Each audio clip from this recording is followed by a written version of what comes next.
Baik, kita mulai. Assalamualaikum warahmatullahi wabarakatuh. Selamat sore, mahasiswa sekalian.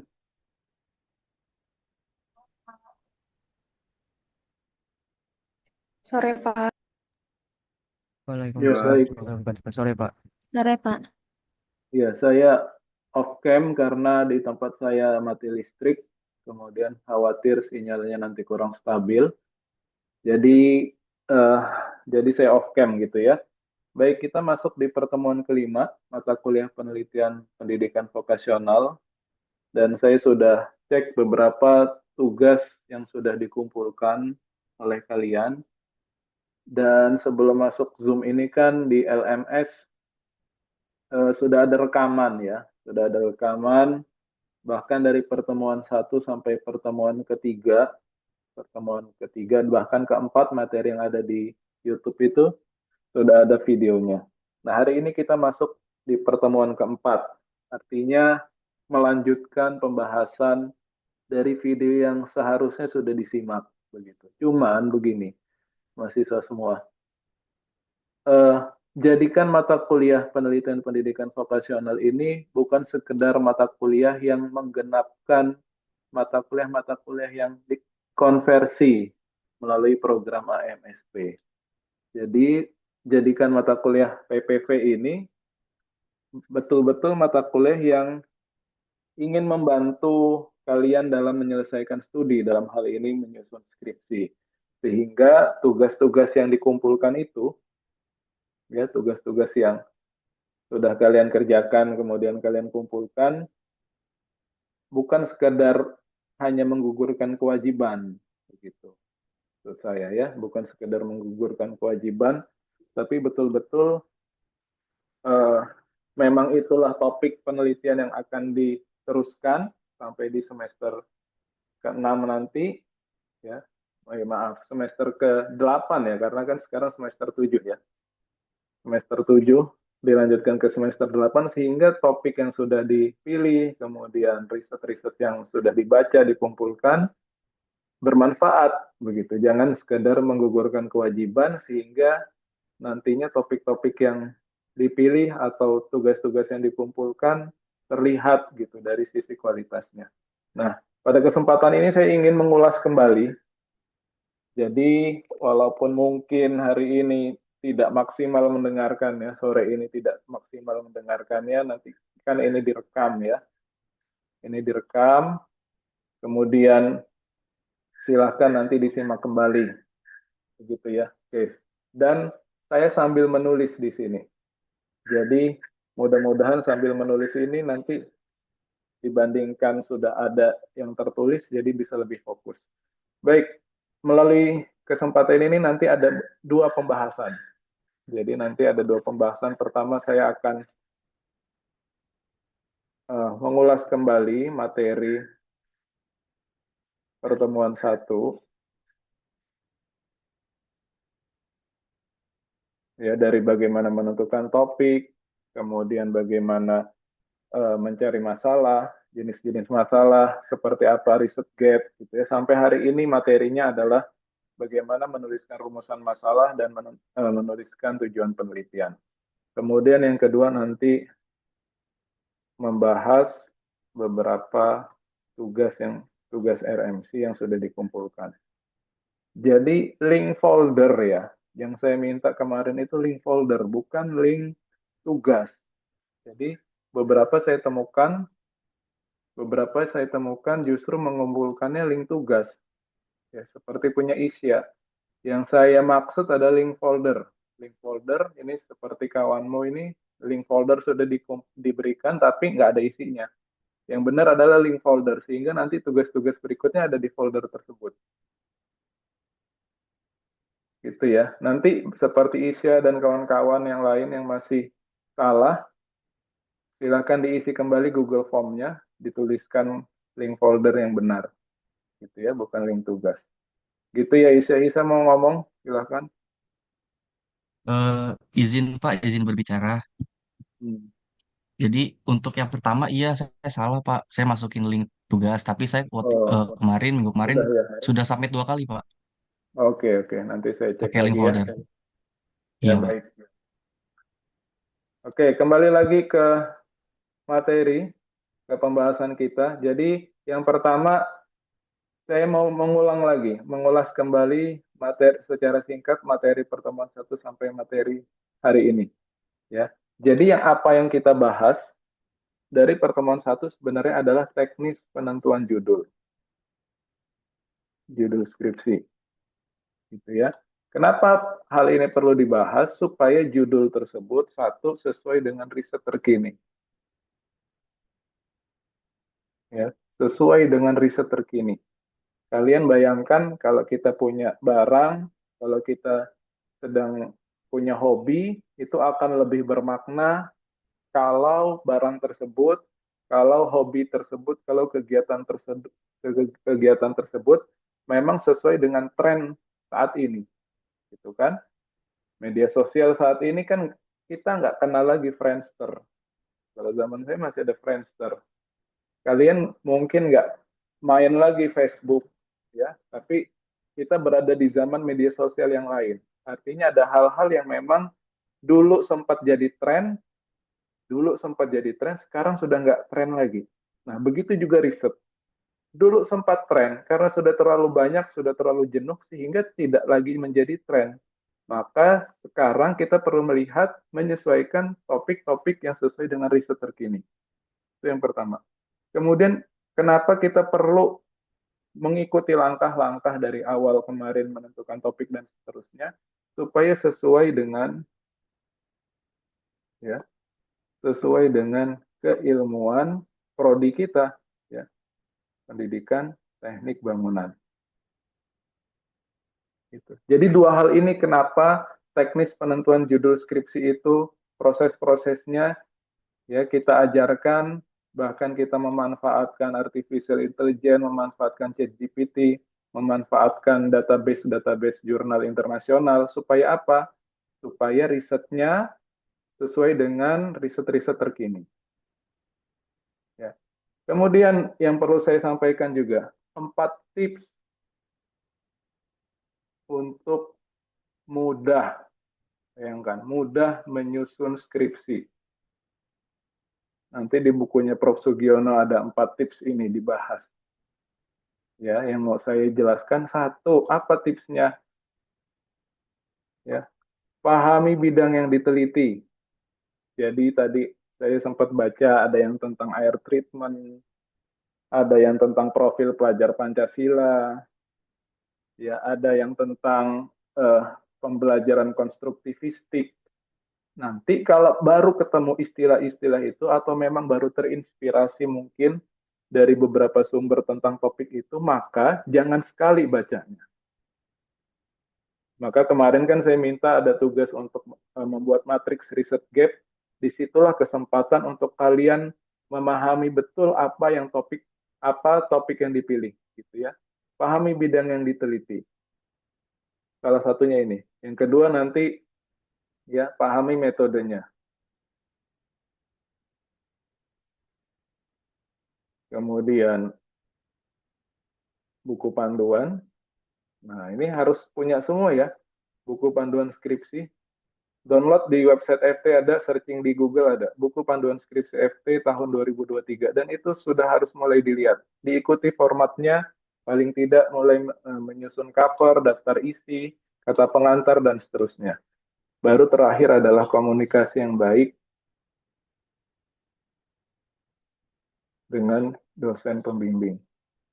Ya, mudah-mudahan di sini semua sudah punya dosen pembimbing atau calon dosen pembimbing semua. Gitu ya. Nah, sekarang kita mulai. Satu, langkah kerja kita di awal sebenarnya dipandu oleh tabel RMC, Research Model Canvas.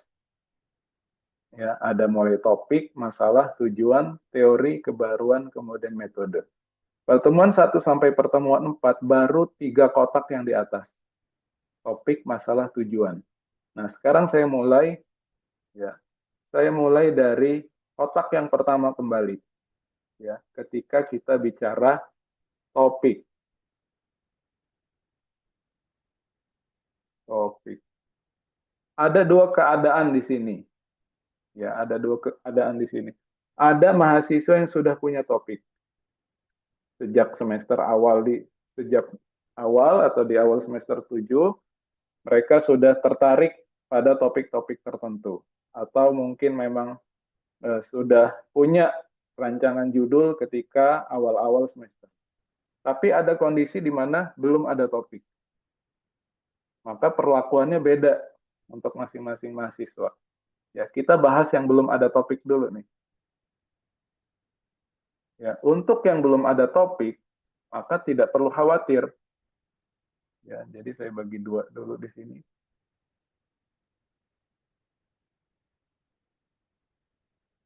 Ya, jadi ada yang sudah ada topik, ada yang belum ada topik.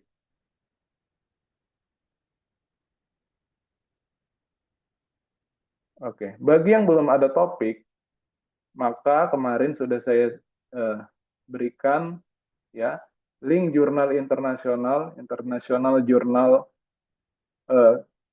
Construction Education and Research, di mana jurnal internasional tersebut sesuai dengan bidang keilmuan pendidikan teknik bangunan, ya, construction education atau pendidikan konstruksi, ya di sana dibahas riset-riset mengenai pendidikan teknik, dalam hal ini pendidikan teknik bangunan. Begitu. Maka yang perlu dilakukan oleh mahasiswa yang belum punya topik, ya, atau nanti yang topiknya berganti atau nanti berubah topiknya gitu ya, maka cek jurnal internasional. Linknya kemarin sudah ada, bahkan daftar-daftar judulnya sudah pernah saya berikan. Ini ya, ini daftar-daftar judulnya. Kalau kalian sebenarnya jeli, ini kan daftar judul bisa kita kasihkan ke chat GPT supaya dia yang analisis, dia yang baca ratusan judul ini, mana peluang yang bisa kita ambil. Tuh kan? Oke. Pertama cek jurnal internasional, yang kedua adalah cek jurnal nasional. Cuman, jurnal nasional yang pendidikan teknik sipil, kondisinya saat ini justru jurnal punya PTB UNJ yang paling tinggi standarnya. Karena sudah Sinta 3, yang di UNY masih Sinta 5. Masih ranking 3 gitu ya. Belum ada di Indonesia jurnal yang bidangnya pendidikan teknik sipil atau bidang pendidikan teknik bangunan yang ranking 2 atau ranking 1 belum ada. Yang paling tinggi di UNJ. Jurnal pensil itu ranking 3. Yang lain masih ranking 4, ranking 5. Ya. Karena untuk cek jurnal nasional yang baik, ya standarnya yang ranking 2 atau kita sebut dengan Sinta 2, minimal Sinta 2. Maka sekali lagi cukuplah cek di jurnal internasional tadi yang judul-judulnya sudah saya berikan. Gitu ya. Ini yang belum ada topik. Yang sudah ada topik pun nanti kalau ternyata topiknya tidak lagi sesuai dengan topik-topik terkini, maka saya minta ikuti cara yang tadi. Ya.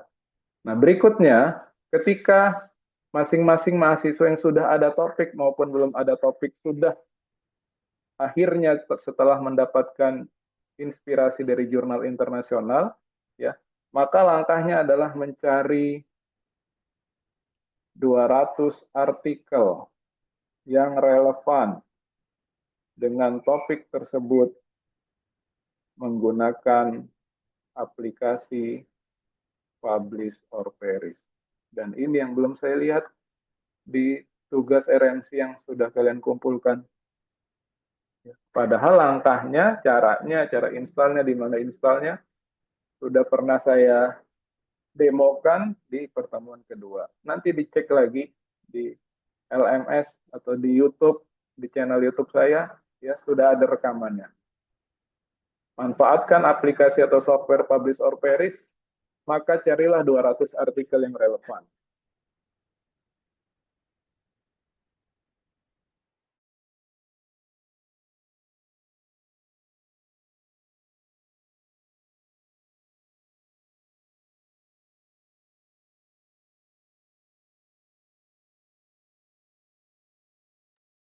Oke, kita lanjutkan. Ya,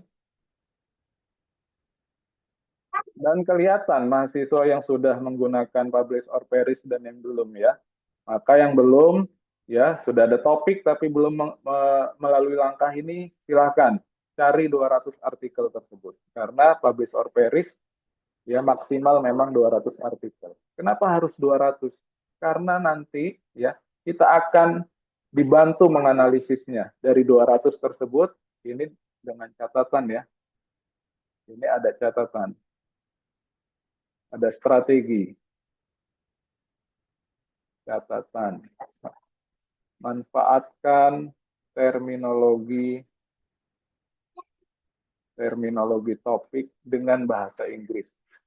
Karena bisa saja ya terminologi lokal atau terminologi yang dikenal di Indonesia masih sedikit gitu ya. Misalkan tentang profil pelajar Pancasila.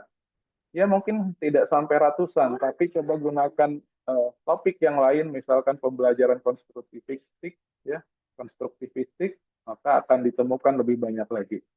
Kemudian cari di bagian keyword. Kalau di bagian title sedikit, nanti pindahkan di bagian keyword.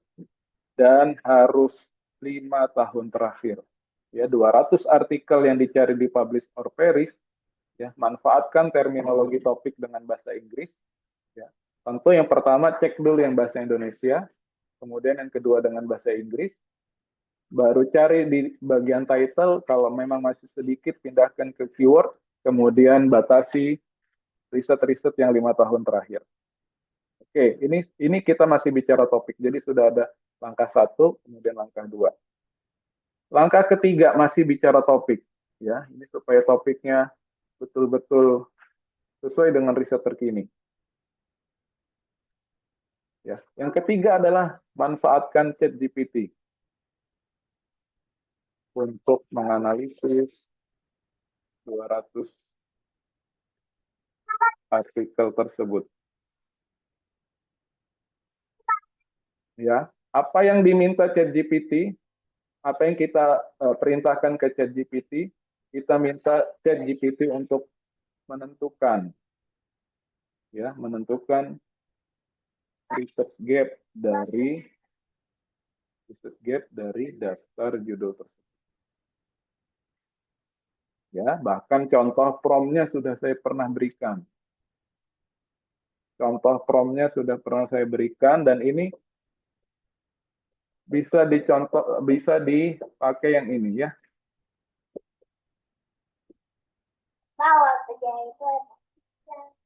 Ya, posisikan kamu sebagai profesor di bidang ilmu pendidikan vokasional konstruksi bangunan, lakukan analisis untuk menemukan riset gap dari daftar judul-judul riset berikut ini. Kalau ChatGPT-nya tidak bisa mengupload file risk, ya, nanti tinggal dipastekan saja 200 judul tersebut setelah kata ini, setelah kalimat ini. Nanti langsung di copy.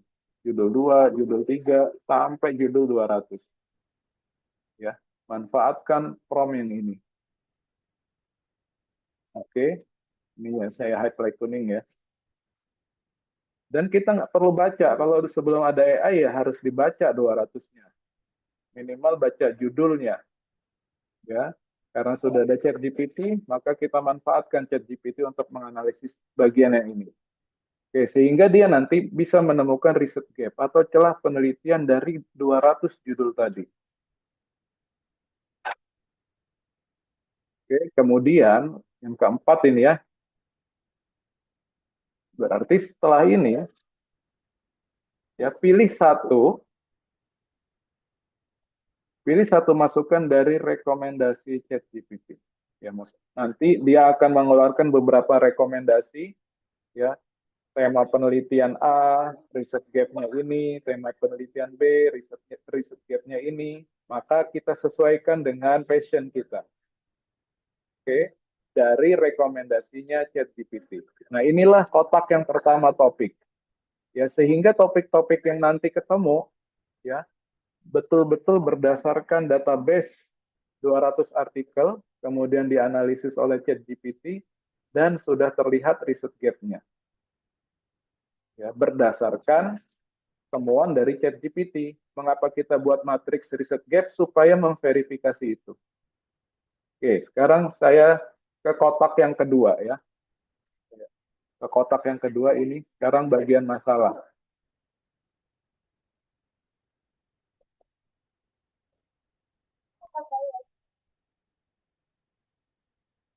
Oke, di kotak yang kedua masalah, nah ini kalau kita lanjutkan ini di bagian kelima.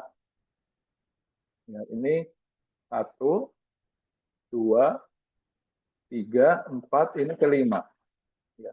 Nomor 5, lanjutannya, maka kita minta ChatGPT untuk menuliskan problem statement. Oke, menuliskan problem statement. Nah, ini bahkan promnya ada ya. Contoh contoh promnya, nah ini ya. Saya tertarik mengenai topik yang dipilih satu tadi. Ya, tentang topik apa? Tuliskan problem statement-nya. Yang namanya problem statement bentuknya adalah pernyataan, bukan pertanyaan. Ya, oke, saya tuliskan. Bentuknya adalah pernyataan. Karena di tabel RMC yang dikumpulkan oleh kalian, masih ada yang memahami problem statement adalah pertanyaan. Berbeda dengan rumusan masalah. Kalau rumusan masalah yang hari ini akan kita bahas bentuknya adalah pertanyaan. Ya. Problem statement artinya kan masalah. Saya tuliskan. Problem sama dengan masalah. Ini pertemuan ketiga sudah kita bahas masalah. Oke, ada yang bentuknya fenomena gap. Ya, fenomena gap artinya masalah berdasarkan fenomena yang terjadi di lapangan. Kalian sudah lakukan studi pendahuluan. Bahkan kalian melihat fenomena itu betul-betul menggambarkan masalah. Ya, fenomena gap, apa yang terjadi pada kehidupan nyata tidak sesuai dengan apa yang seharusnya atau keadaan yang ideal. Gitu ya. Itu fenomena gap.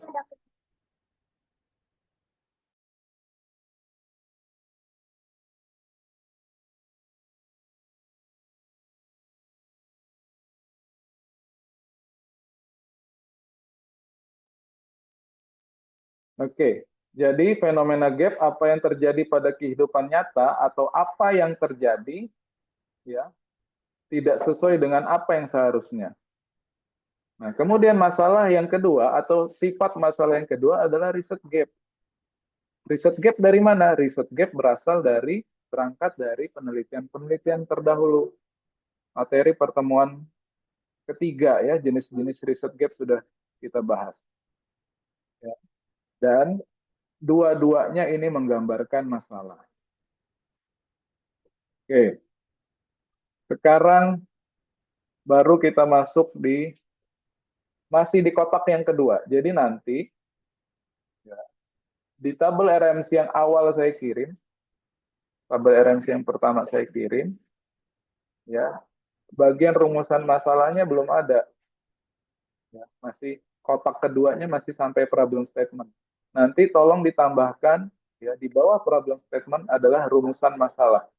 Sehingga di atas bentuknya adalah pernyataan, statement, pernyataan, sedangkan rumusan masalah bentuknya adalah pertanyaan. Dan inilah yang dibahas pada hari ini. Ya, di video yang sudah seharusnya disimak tadi, saya jelaskan seperti apa pertanyaan yang menggambarkan rumusan masalah. Namun coba kita ulangi lagi tentang rumusan masalah. Oke, ini saya masih lanjutkan di slide ini ya. Oke, sekarang kelanjutannya berarti menuliskan rumusan masalah. Ya, rumusan masalah. Tadi di video saya jelaskan bahwa rumusan masalah sebaiknya dimulai dari kata apa, kemudian apakah, kemudian sejauh mana. Gitu ya. Tapi kalau nanti ditelah lebih lanjut, yang namanya rumusan masalah tergantung dari penelitiannya. Ya. tergantung dari penelitiannya. Nah, ini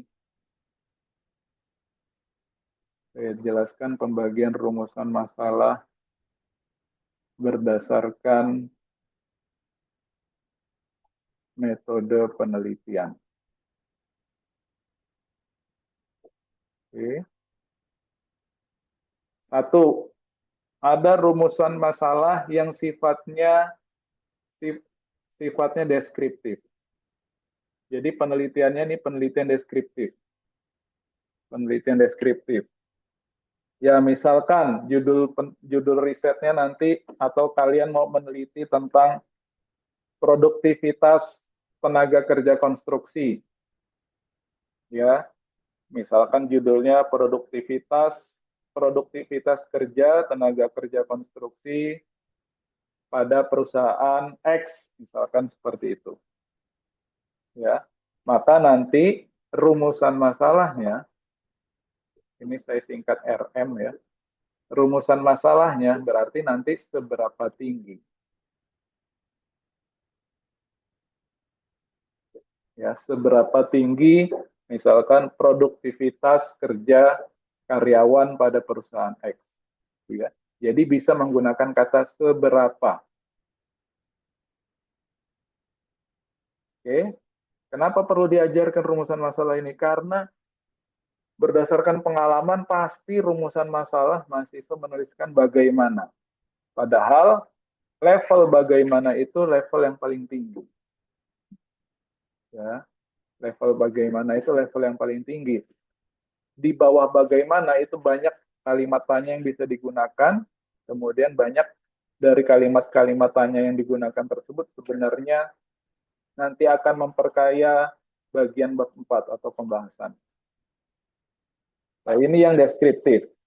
Jadi penelitian-penelitian yang deskriptif bisa dimulai dari kata seberapa tinggi atau sejauh mana, seberapa besar tingkat gitu ya. Ini yang deskriptif. Kemudian yang kedua, ya, penelitian yang kedua, metode penelitian yang komparatif. Ya, penelitian komparatif berarti dia membandingkan. Kemarin saya pernah cerita salah satu topik yang sedang banyak dibahas adalah tentang gender. Ya, gender. Berarti kan membandingkan antara laki-laki dan perempuan. Misalkan dibandingkan dengan seperti apa perbedaan spatial skill antara siswa laki-laki dan siswa perempuan pada mata pelajaran menggambar. Misalkan seperti itu. Ya, jadi judulnya nanti perbandingan spatial skill antara siswa laki-laki dan perempuan pada SMK Kompetensi Keahlian DPIB. Misalkan seperti itu. Maka rumusan masalahnya, ya, adakah perbedaan? Adakah perbedaan spatial skill antara laki-laki dan perempuan pada mata pelajaran menggambar, ya, SMK DPIB? Atau bisa juga, ya, rumusan masalah yang kedua, apakah terdapat, gitu ya, apakah terdapat perbedaan? Kan sama. Ya, adakah perbedaan atau apakah terdapat perbedaan, ini kan sama. Ini kalau yang metode penelitiannya komparatif, membandingkan antara antara subjek A dengan subjek B, antara variabel A dengan variabel B. Ya, kemudian yang ketiga, penelitian yang asosiatif.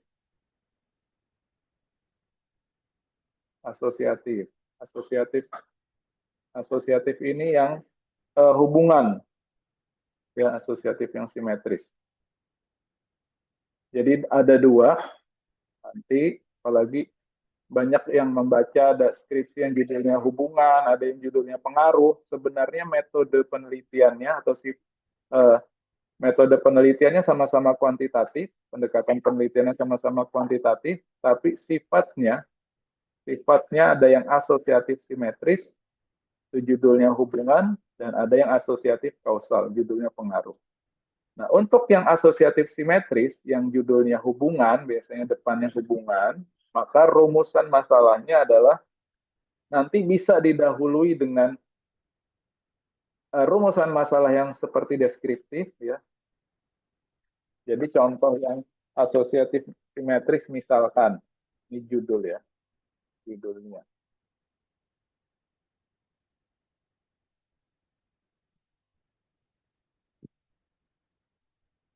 Hubungan antara kemampuan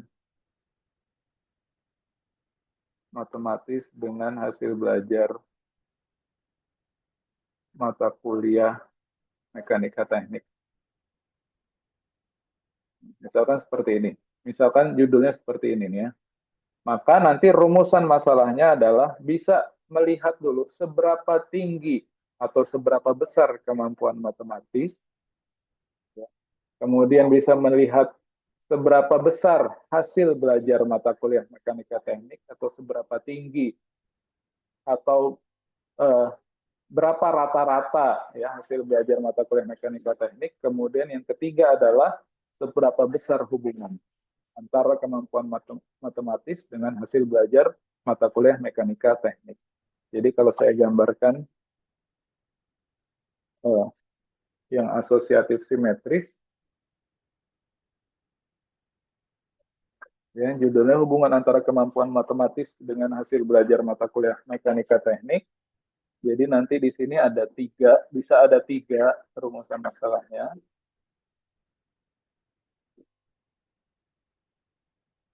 Ya,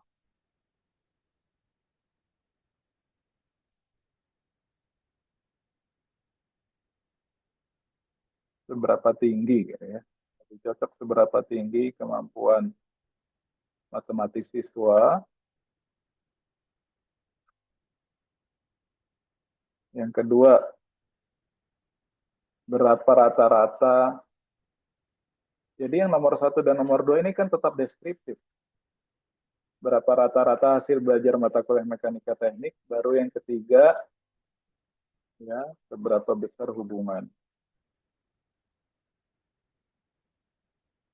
Seberapa besar hubungan antara kemampuan matematis dengan hasil belajar mata kuliah mekanika teknik. Ya. Kalau ditanya seberapa besar hubungan, nanti kan sekian persen hubungannya, ya, atau dengan nilai R-nya, ya. Atau sebelum ini bisa juga, jadi hanya menjawab apakah terdapat hubungan. Apakah terdapat hubungan. Nah, jadi kita bisa menggunakan kata seberapa atau berapa, bahkan kita bisa menggunakan kata apakah. Nah, inilah level-level cukup mewakili untuk mencapai level sarjana. Ya, jadi jangan sampai lompat langsung bagaimana. Karena kalau tadi simak videonya ada perbedaan skripsi, tesis, disertasi, ditinjau dari rumusan masalahnya. Untuk skripsi itu didahului kata apa. Boleh nggak bagaimana? Boleh. Ya, boleh tetap bagaimana, tapi kita step by step mulailah dari kata, mulailah menjawab, ya, menjawab rumusan masalah, di mana rumusan masalah yang digunakan menggunakan kata tanya apa, apakah, gitu ya, atau yang senada dengan itu. Ya, seberapa tinggi, seberapa besar, sejauh mana, berapa, ya, apakah, gitu ya. Nah, ini yang asosiatif simetris. Nah, berikutnya, atau sampai sini ada pertanyaan sebelum saya lanjutkan ke yang asosiatif kausal.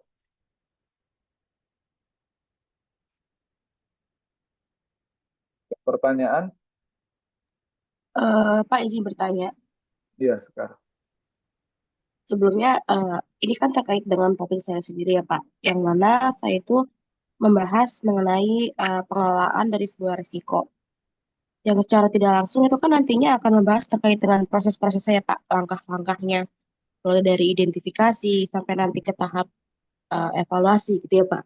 Nah, untuk rumusan masalahnya ini nanti eh, bagaimana ya Pak maksudnya? Karena kan ini ke tahap yang proses gitu, bukan kayak di tahap yang tadi deskripsi part yang apakah gitu-gitu Pak. Terus saya bingung Kak.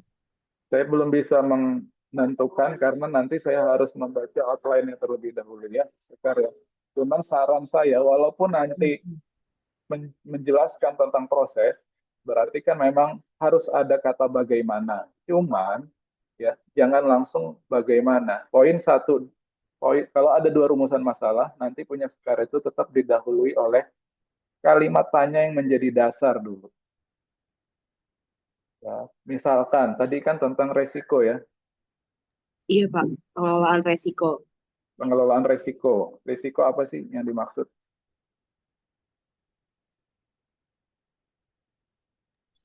Resiko terhadap apa namanya Misalnya variabel X Pak. Iya, Terhadap waktu dan biaya Pak. oke. Ya, berarti kan bisa didahului dengan rumusan masalah seberapa, ya, seberapa tinggi, misalkan seperti itu kan bisa berapa tinggi. Kemudian baru nanti di poin kedua bisa menggunakan kata bagaimana. Gitu ya Sekar. Cuman sekali lagi saya tidak bisa memberikan rekomendasi secara detail sebelum saya membaca outline-nya. Gitu kan. Ini kan baru Oh iya Pak. sebatas bayangan. Ya, baik. Kita lanjutkan dulu karena masih ada Terima kasih Pak. tiga lagi. Ya. Oke, tadi asosiatif simetris namanya. Ya, namanya simetris berarti kan sejajar dia ya. Simetris lah. Didahului judulnya nanti kirinya didahului dengan kata hubungan. Maka yang judulnya asosiatif nanti baik yang simetris maupun yang kausal, rumusan masalahnya bisa dua, bisa tiga. Ya, ini saya tuliskan di sini.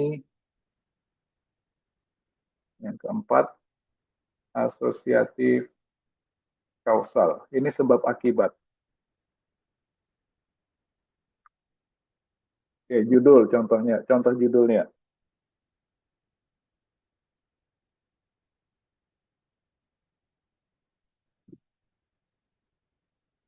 Ya, pengaruh kemampuan.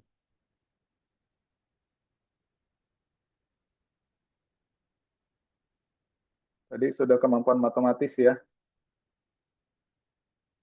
Oke.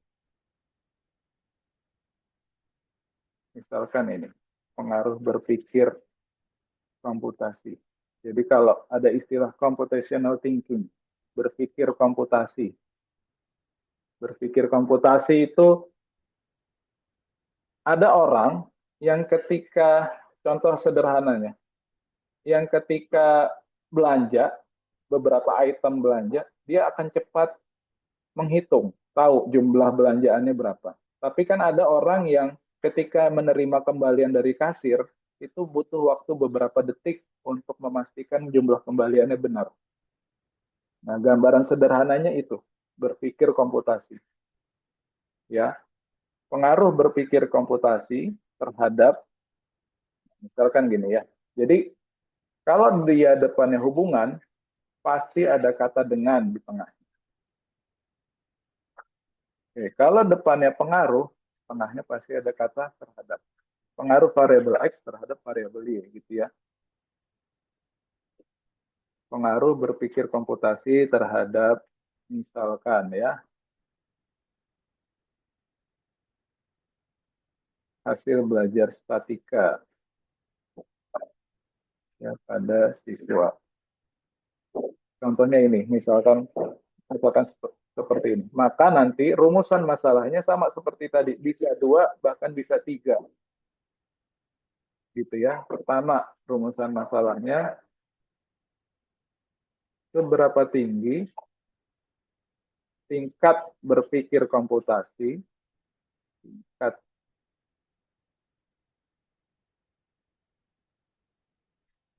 siswa ya. Kemudian yang kedua, rumusan masalah yang kedua, berapa rata-rata hasil belajar statika, gitu kan? Kemudian yang ketiga baru apakah terdapat pengaruh? Apakah terdapat pengaruh atau bisa juga seberapa besar pengaruh? Seberapa besar pengaruh berpikir komputasi terhadap hasil belajar statika? Atau apakah terdapat pengaruh berpikir komputasi terhadap hasil belajar statika? Nah, inilah asosiatif kausal. Kemudian yang berikutnya, yang kelima. Ya, jadi ini sumber ini atau informasi ini saya dapatkan dari buku cara mudah menyusun skripsi. Nah, ya kan? Jadi dengan buku cara mudah menyusun skripsi, harapannya yang mendengarkan perkuliahan hari ini betul-betul bisa menerapkan sehingga betul-betul mudah menyusun skripsi. Gitu ya. Nah, ini yang kelima, saya tulis saja, pulpen. Ya. Ada penelitian yang asosiatif. Ini masih bicara asosiatif ya. Jadi ada variabel X, ada variabel Y. Resiprokal. Resiprokal itu saling mempengaruhi. Tahu dari mana kita suatu variabel itu, variabel X berpengaruh terhadap variabel Y, atau variabel X saling mempengaruhi dengan variabel Y? Ya tentunya dengan membaca atau mengumpulkan penelitian-penelitian yang relevan. Gitu ya. Jadi kalau yang asosiatif simetris gambarnya begini. Ini X, ini Y, maka secara gambar ya, kalau digambarkan garis seperti ini. Asosiatif simetris. Ya. Kalau yang asosiatif kausal sebab akibat, maka gambarnya ini X, ini Y, dia digambarkan dengan tanda panah. Ini namanya sebab akibat. X-nya jadi sebab, Y-nya jadi akibat. Kalau kita makan, maka akibatnya kenyang. Gitu kan? Ini sebab, ini akibat. Ya, anggapannya gini, kalau berpikir komputasinya baik, maka belajar statikanya juga hasil belajarnya baik. Tapi ada sifat penelitian yang asosiatif, resiprokal atau saling mempengaruhi. Gambarannya berarti kalau ini ada variabel X, ini variabel Y, maka nah ini tanda garis panah ke Y, dari X ke Y, dari Y ke X. Itu ya, saling mempengaruhi. Ya. Maka judulnya nanti bisa didahului dengan kata hubungan interaktif.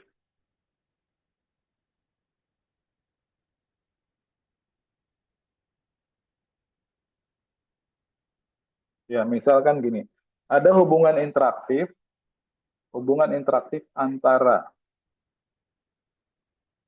ya misalkan saya lanjutkan yang tadi, computational thinking, berpikir komputasi, dengan ya, kalau hubungan variabel X dengan, oke, misalkan hubungan computational thinking dengan engineering judgment. Mudah-mudahan saya sudah pernah jelaskan.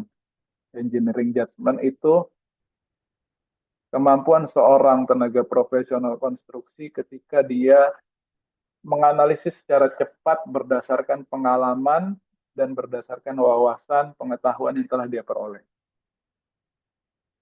Ya, biasanya ini pada tenaga kerja profesional. Dia sudah pernah kuliah, pengalamannya sekian puluh tahun, sehingga dia punya kemampuan engineering judgment. Kemampuan untuk menjustifikasi suatu kasus yang ditemui di lapangan.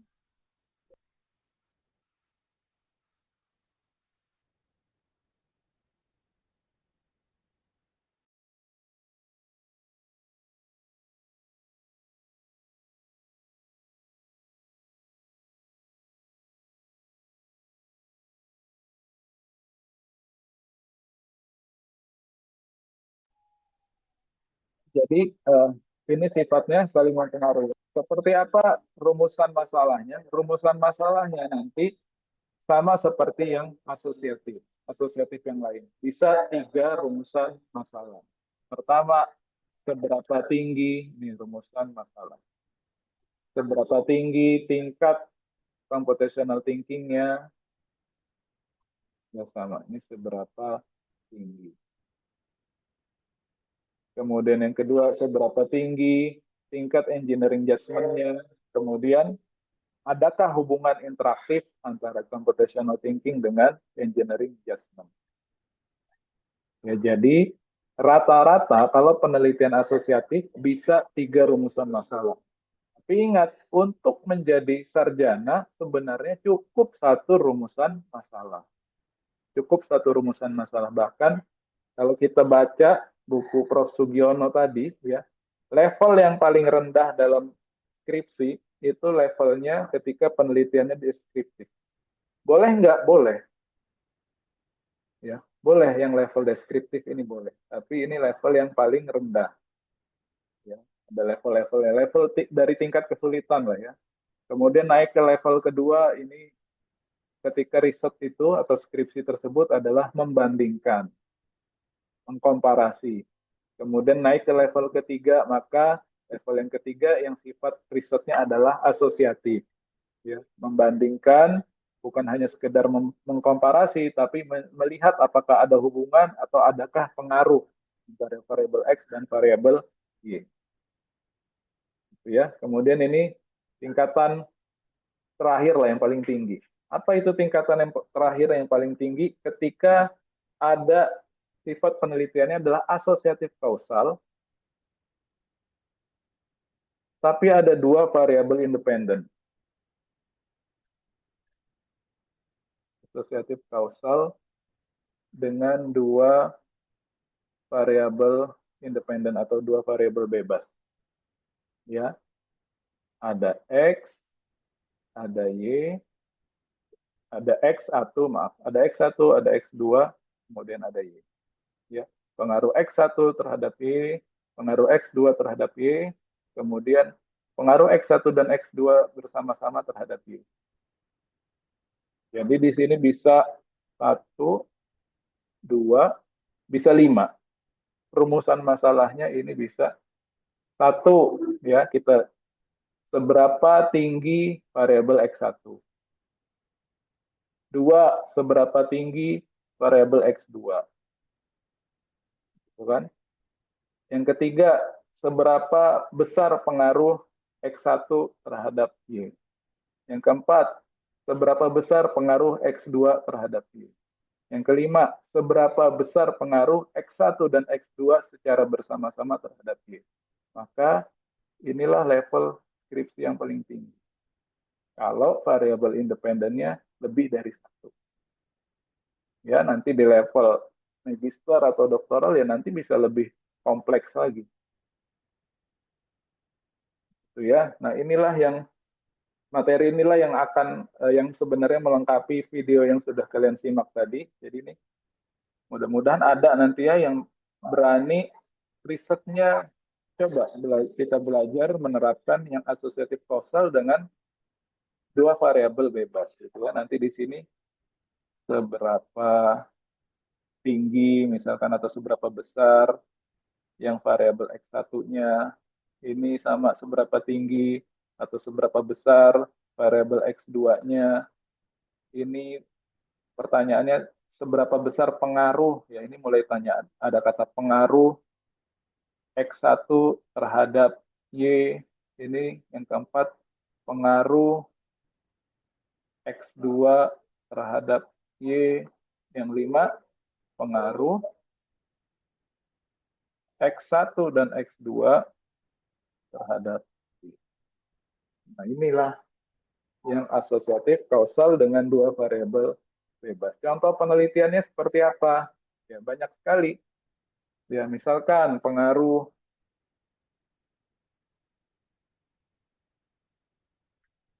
sambil kita lihat RMC yang sudah dikumpulkan.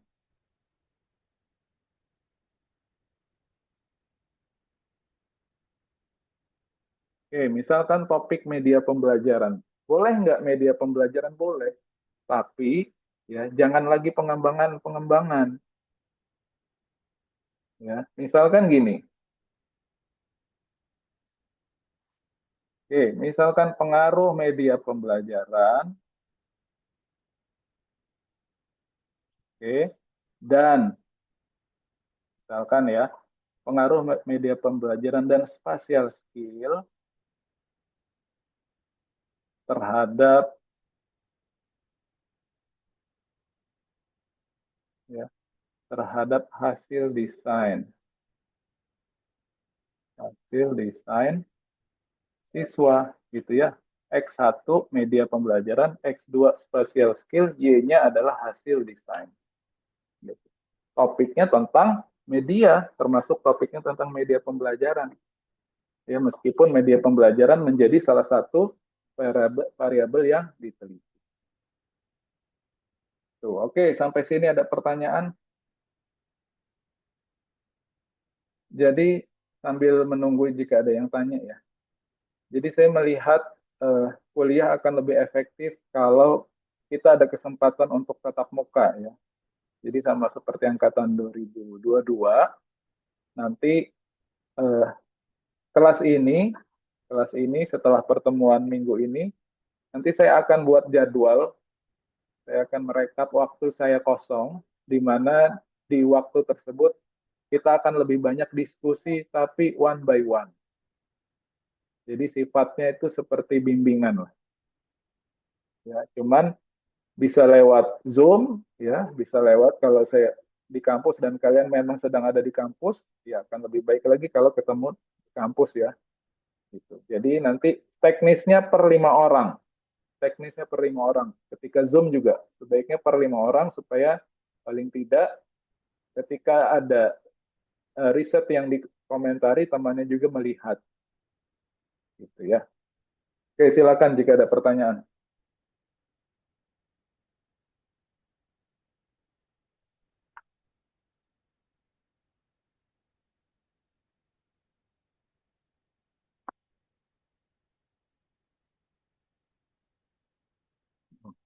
Yang tujuan belum ya. Kotak yang ketiga malah belum. Oke, kita masih lanjutkan dulu. Terakhir untuk sore ini.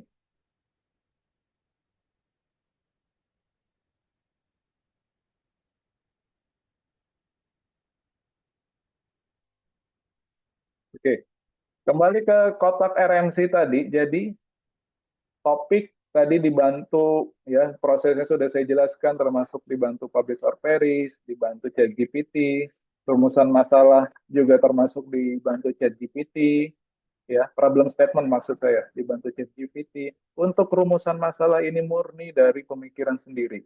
Karena sudah mendapatkan materi yang tadi, maka praktekkan rumusan-rumusan masalah, kata-kata tanya yang bisa dipakai untuk calon risetnya, gitu ya.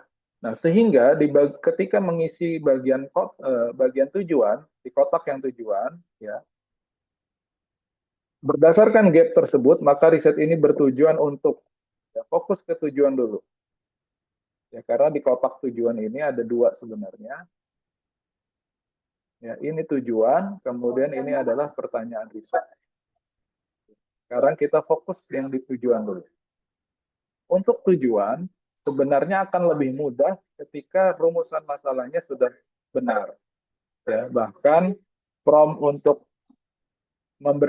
prompt untuk ChatGPT bisa kalian gunakan dari sini. Ya, tujuan. Nah ini ya, posisikan kamu sebagai profesor ahli penelitian di bidang ilmu pendidikan vokasional konstruksi bangunan. Ya, buatlah 10 alternatif tujuan penelitian yang memungkinkan dari rumusan masalahnya dari kita buat sendiri tadi ya. Rumusan masalahnya eh, kita yang menuliskan, kemudian nanti ChatGPT akan memberikan rekomendasi 10 tujuan penelitian.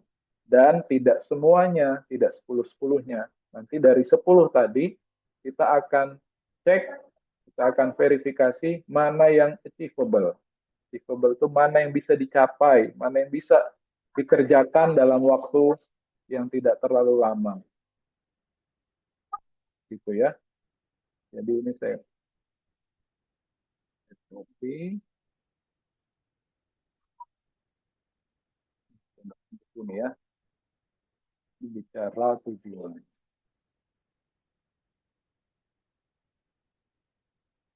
Dapat menggunakan prompt.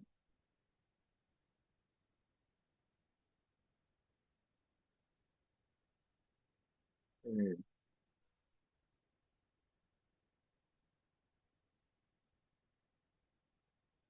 Ya, mudah-mudahan bisa dipahami dengan baik dan saya rasa ini juga kurang efektif karena waktunya sore dan saya yakin kalian sedang pulang sekolah ya.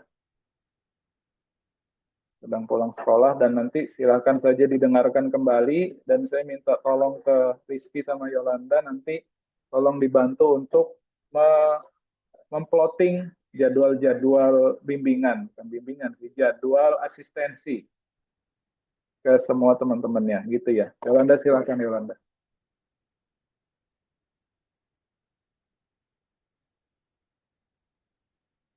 Yolanda silakan angkat tangan.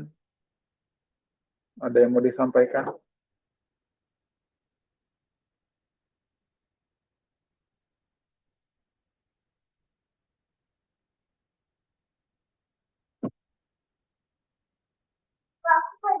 Halo, Yolanda, raise hand kan ya?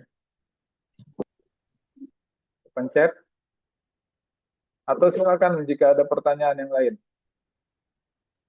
Sepertinya Yolanda jaringannya kurang bagus, Pak. Soalnya di saya juga nge-freeze. Oh, nge-freeze ya. Ya, jadi sekali lagi, jika dirasa kuliah seperti ini kurang efektif, kan ini saya rekam. Kemudian saya upload di YouTube, saya taruh di LMS juga. Nah, silakan diputar lagi, didengarkan kembali, dicoba. Gitu ya, supaya mata kuliah ini sekali lagi tidak sekedar menggugurkan kewajiban atau melengkapi mata kuliah untuk mengkonversi kegiatan AMSP atau PKM gitu ya. Jadi tujuan mata kuliah ini atau tujuan saya memberikan kuliah setiap hari Rabu sore ini ya untuk membantu kalian menyelesaikan studi. Tuh, jadi tolong yang masih merasa kok kayaknya kurang oke, kok kayaknya masih bingung ini, RMC-nya kok masih seperti ini ya. Nah, silakan diperbaiki lagi, dilengkapi. Akan terlihat mana yang sudah mencari judul-judul riset sampai 200 tadi sama yang belum. Akan terlihat dari RMC itu. Begitu ya.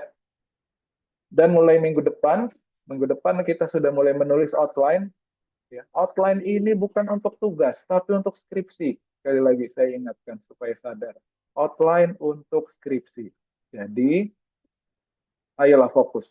Fokus walaupun sedang PKM, tempatkan waktu ya untuk fokus menyelesaikan skripsi. Oke, saya rasa cukup ya. Kalau nanti ada pertanyaan ya silakan WA. Tapi sebelum saya tutup ini dulu print screen sebagai bukti kehadiran. 62 yang hadir ya. Udah kelar. Belum, bentar lagi. Ada 3 layar.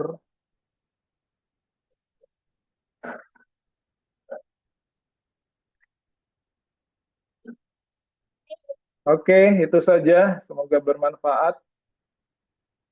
Yolanda tadi mau tanya, sempat nge-freeze tadi. Atau cukup? Suaranya belum masuk. Iya, Pak. Oh, ini udah. Sekarang udah. Iya, tadi saya mau tanya tentang ini, Pak. Saya masih kurang paham dengan bagian yang teori. Itu maksud teori itu apakah kita mengutip eh, salah satu dari yang ada di dalam jurnal itu atau bagaimana ya, Pak? Nah, jadi nanti, iya kakak, bentar. Ya, jadi teori sebenarnya nanti akan saya sampaikan materinya minggu depan. Jadi secara umum gini, teori, teori itu bukan sekedar mengutip dari artikel-artikel yang sudah ada, tapi teori berangkat dari grounded theory. Grounded theory itu dari eh, konsep dasar pertama kali. Misalkan gini, apa sebenarnya teori yang kenapa sih kita kuliah gitu kan? Kenapa kita perlu ngabisin waktu, ngabisin uang, kita sekolah, kita sampai kita kuliah sekarang. Nah, itu sebenarnya kan ada teorinya. Namanya adalah human capital theory. Teori modal manusia. Teori modal manusia itu menyatakan bahwa investasi di bidang pendidikan, ya, investasi di bidang pendidikan itu sejalan atau mendukung kesuksesan seseorang. Nah, ya. Jadi kita tahu dapat dari mana teori-teori itu dengan membaca penelitian-penelitian yang sudah ada. Karena di penelitian tersebut pasti disebutkan nama teorinya apa. Gitu ya. Nah, secara detail materi tentang kajian teori, kemudian jenis-jenis teori yang sering digunakan, ya, insya Allah saya sampaikan ke depan, gitu ya, Yolanda. Baik, terima kasih Pak.